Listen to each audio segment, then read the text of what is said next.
Entonces, para eso necesitamos el discernimiento de espíritu.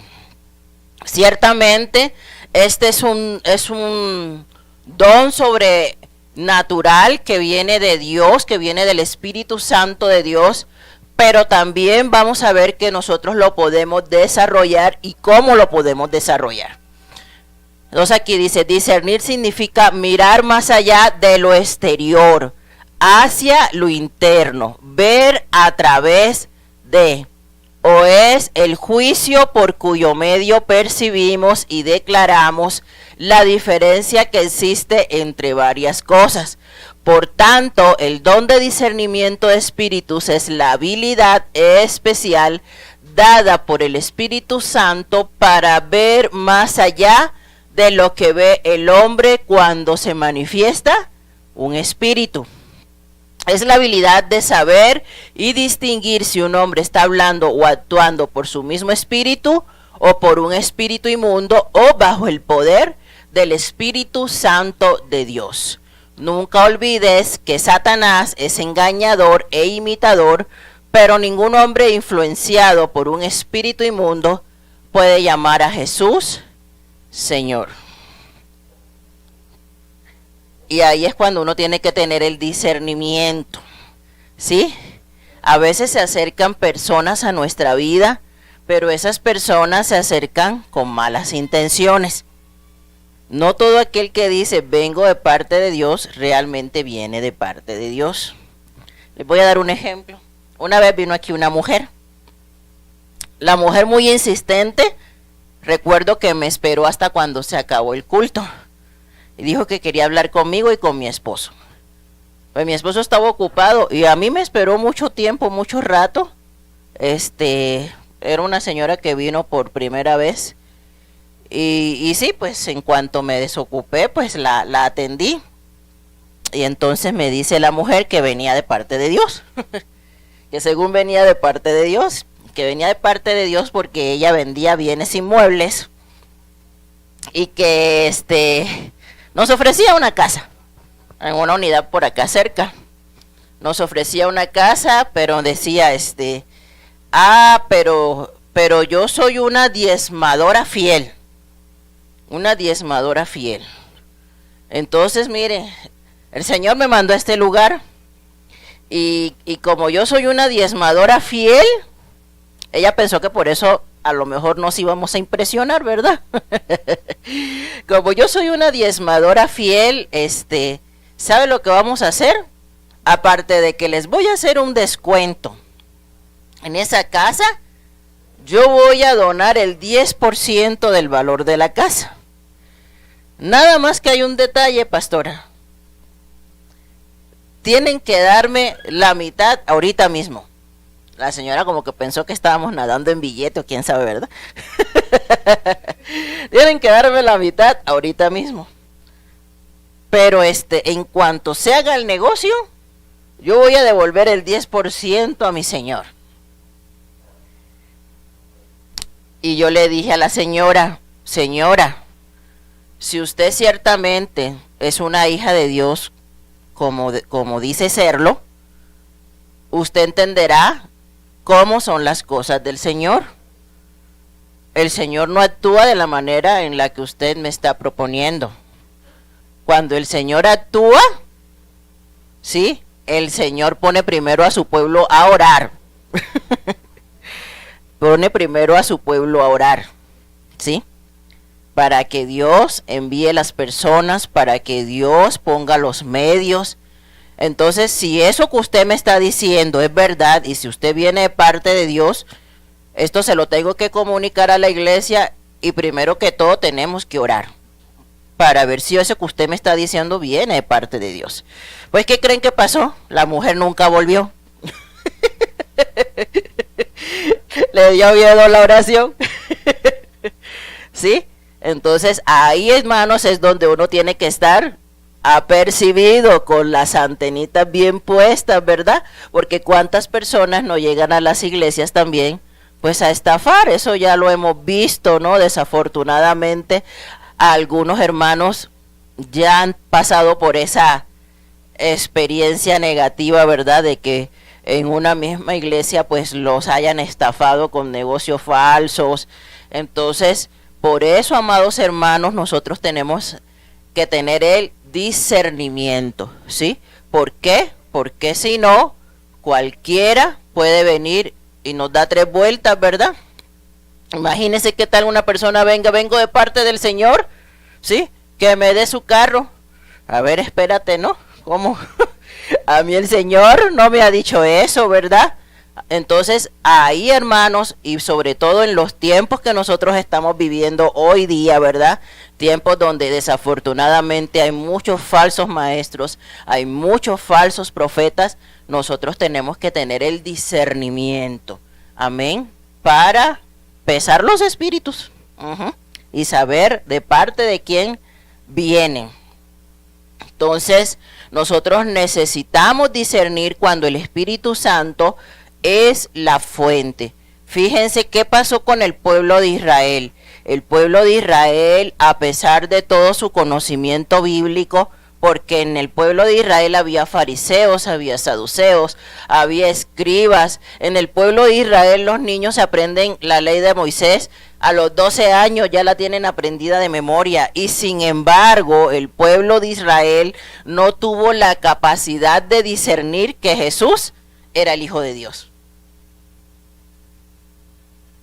A pesar de que tenían, entre comillas, el conocimiento de la palabra, no tuvieron el discernimiento para creer que Jesús era el Hijo de Dios. Dice la palabra, cuando llegó cerca de la ciudad, en Lucas 19, 41 al 44, al verla lloró sobre ella, diciendo: oh, si también tú conocieses, a lo menos en este tu día, lo que es para tu paz, mas ahora está encubierto de tus ojos, porque vendrán días sobre ti cuando tus enemigos te rodearán con vallado y te sitiarán, y por todas partes te estrecharán y te derribarán a tierra y a tus hijos dentro de ti, y no dejarán en ti piedra sobre piedra, por cuanto no conociste el tiempo de tu visitación. Y Israel pues es un país que desafortunadamente pues ha vivido tiempos de guerra, ¿no? Apenas ahorita en estos momentos, ¿verdad? Tan que se ponen, que no se ponen de acuerdo. Tiempos de guerra, ¿verdad? Y el Señor aquí en Lucas dice, pues así va a ser porque no conociste el tiempo de tu visitación. Amén. Necesitamos discernir cuando un espíritu maligno es la fuente. Fíjense, vamos a Hechos 16, del 16 al 18. Un espíritu maligno puede ser una persona que aparentemente te adivine tu futuro, ¿cierto? Porque así operan los demonios. De hecho, ahí en el canal de YouTube de la iglesia pueden encontrar unas clases de demonología que dimos, y allí está muy bien explicado cómo operan los demonios. Porque dice la palabra, ¿verdad? Satanás se disfraza como ángel de luz, ¿cierto? Entonces fíjense lo que pasó en Hechos. Esto le sucedió al apóstol Pablo. Hechos 16, 16 dice: aconteció que mientras íbamos a la oración, nos salió al encuentro una muchacha que tenía espíritu de adivinación, la cual daba gran ganancia a sus amos adivinando. Está siguiendo a Pablo y a nosotros, daba voces diciendo: estos hombres son siervos del Dios Altísimo, quienes os anuncian el camino de la salvación. Y esto lo hacía por muchos días. Ahora yo les pregunto, lo que decía esta mujer, que era divina, dice la Biblia, ¿verdad?, ¿era falso? ¿De que Pablo era siervo del Dios Altísimo? No era falso. Aparentemente lo que ella hacía era algo bueno, ¿sí? Sin embargo, dice la Biblia, mas desagradando a Pablo, Este se volvió y dijo al espíritu: te mando en el nombre de Jesucristo que salgas de ella. Y salió en aquella misma hora. Amén. Un espíritu maligno puede ser el origen de enseñanzas falsas que hacen que la gente se pierda. ¿Sí? Dice en primera de Timoteo 4 del 1 al 2, pero el Espíritu dice claramente que en los postreros tiempos algunos apostatarán de la fe, escuchando a espíritus engañadores y a doctrinas de demonios, por la hipocresía de mentirosos que teniendo cauterizada la conciencia, dice Pablo a Timoteo. ¿Sí? Entonces, fíjense, hermanos, hoy día, si ustedes ven, por ejemplo, en las noticias cristianas, en el YouTube inclusive, ustedes pueden encontrar N cantidad de videos sobre la apostasía en la que ha caído la iglesia hoy en día. Fíjense, creo que en Monterrey, si no me equivoco, hay una iglesia cristiana gay. Sí, ¿verdad? Hay una iglesia cristiana gay. Ellos dicen que porque pues el Señor nos ama a todos, que porque el Señor te quiere como tú seas. Ajá. Entonces, ¿qué sucede con ese tipo de enseñanzas?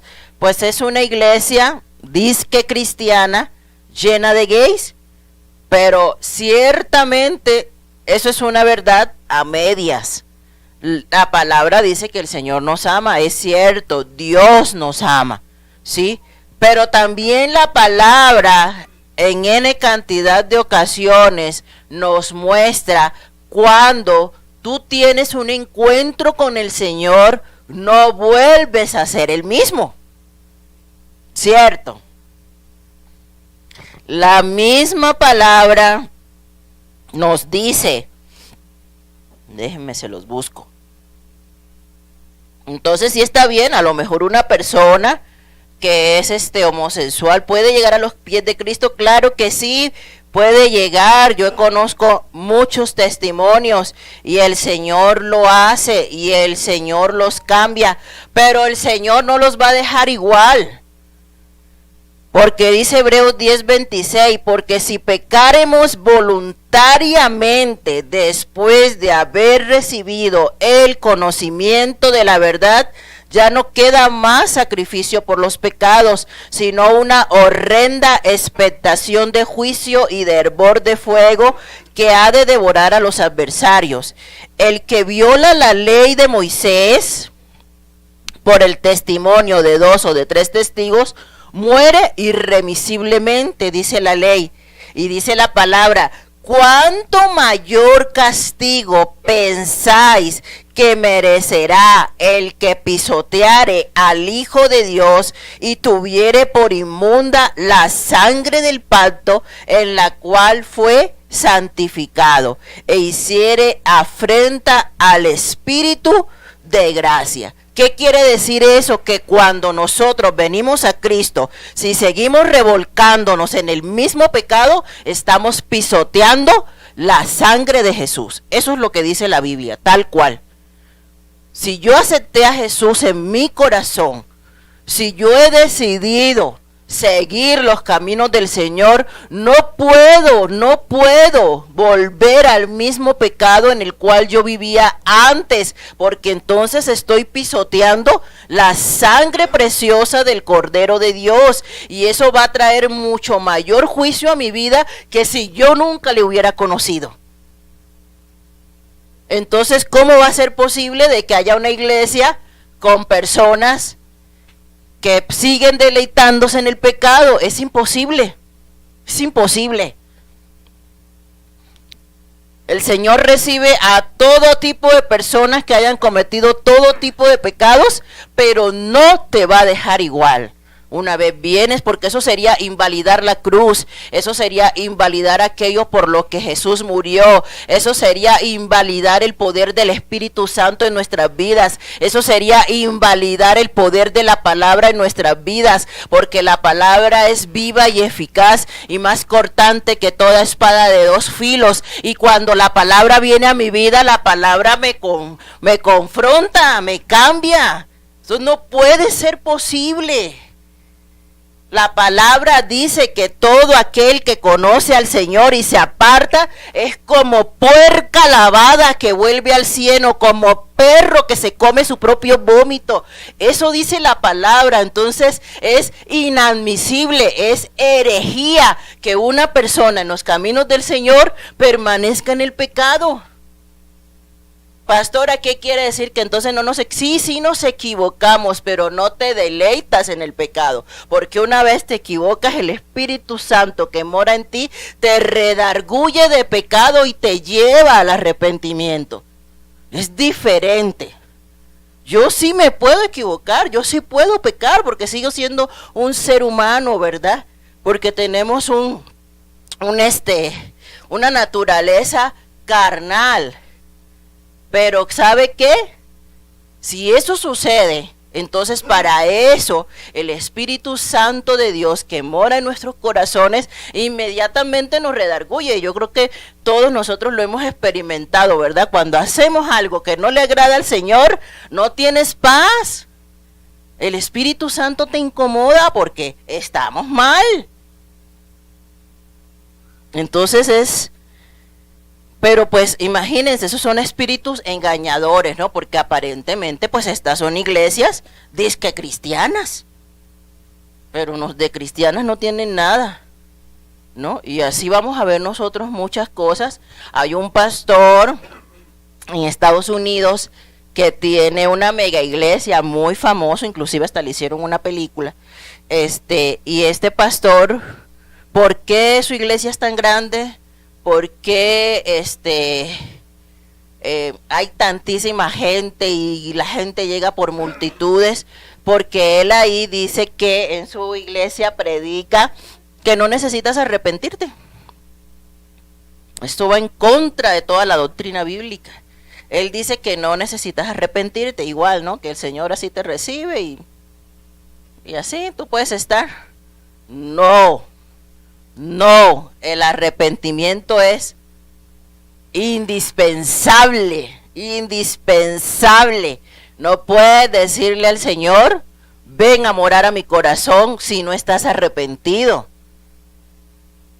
Primero tienes que arrepentirte para invitar al Señor a morar en tu corazón, porque el Señor no puede llegar a habitar en una casa que está completamente sucia. Entonces, los espíritus inmundos, inclusive pueden oprimir u oponerse a los creyentes.